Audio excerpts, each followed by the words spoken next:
à peu près à 14 ans, je commençais à construire des appareils à galène à l'époque, puisqu'il y avait ça, hein. Puis après, j'ai suivi des cours par correspondance de radio, mais un peu plus tard quand même, hein. Puis quand j'ai eu 19 ans, je me suis inscrit au réseau des émetteurs français, hein, le REF, hein. Et quand j'avais 20 ans, j'ai passé mon examen pour devenir radiomateur. À ce moment-là, il a fallu apprendre pas mal de choses. Et un inspecteur est venu chez moi faire passer un examen qui a duré 2 heures à peu près. Oui, après j'ai pu commencer à faire les... Oui, parce que j'ai reçu d'abord mon indicatif. Un numéro moi, qui est F3RC, hein.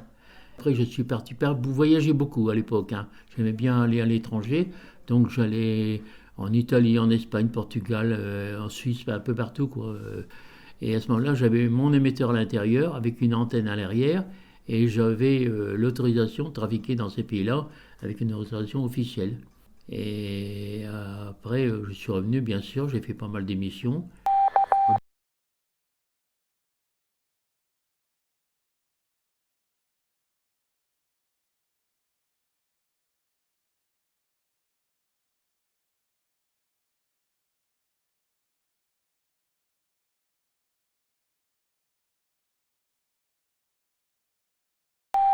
Ici, c'est Jean F3RC qui continue d'expliquer la radio amateur.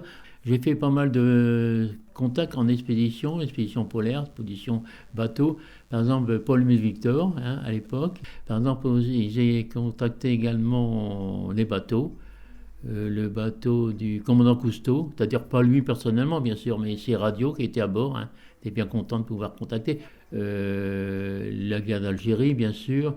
Il y avait aussi la guerre d'Indochine, contacté pas mal de militaires qui avaient un indicatif également là-bas, et j'ai contacté des fois le soir, bavardé avec eux. D'abord, il y avait certains militaires qui étaient stationnés à Alger, vers là, qui avaient un indicatif radioacteur que je contactais presque tous les jours. Alors, ça leur faisait plaisir de se contacter la France, voilà.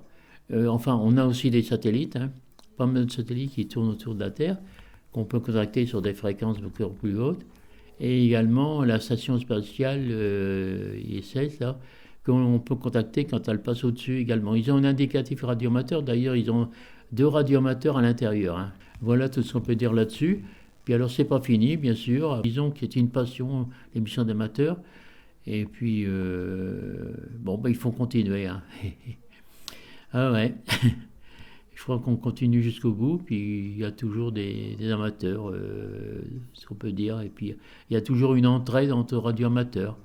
Par exemple, moi, tous les semaines, je contacte toujours on se retrouve entre copains, si on pourrait dire, radio-amateurs. Et le soir, on discute un peu entre nous sur certaines fréquences, bien sûr, parce que les fréquences sont assez multiples, hein.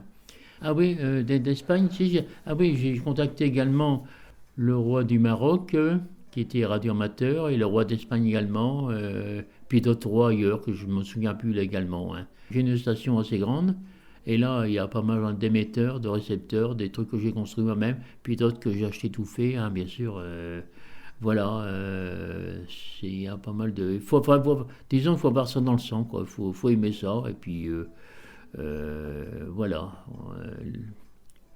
L'indicatif, il restera jusqu'au bout. France 3, Radio-Canada, comme je dis, hein. Voilà, voilà.